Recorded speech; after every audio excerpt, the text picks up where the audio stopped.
arrinka inta aan meesha joognay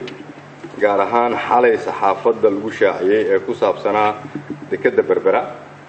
waxaan rabaa inaan shacabka Soomaaliyeed u caddeeyo dawladda federaalka Soomaaliya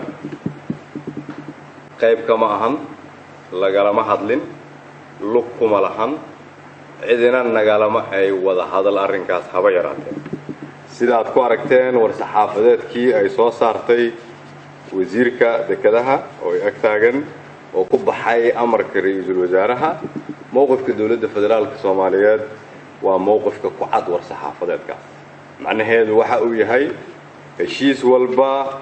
oo la galayo oo masiiri ah oo ama ku saabsan deked ama khayraad ama bad dalka meel walba ay tahay waxa uu igman kaliya dawladda federaalka ansixintiisana waxa uu igman baarlamaanka sidaas daraadeed waxaan mar labaad hoosta ka xariiqayaa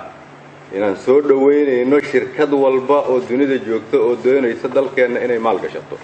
waayo kobcinta dhaqaalaha waa ahmiyadda koowaad ay leedahay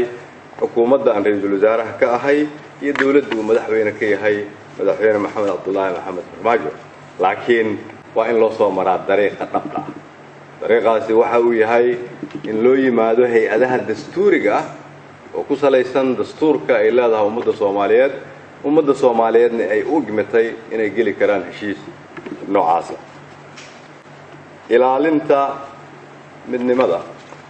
xorriyadda iyo ilaalinta ammaanada nala kugu dhiibay ummadda Soomaaliyeed waa waajibka koowaad oo nasaaran waana muhiim haddii aan nahay madaxda qaranka inaan ilaalino ammaanada ay ummadda Soomaaliyeed noo dhiibatay madaxnimadu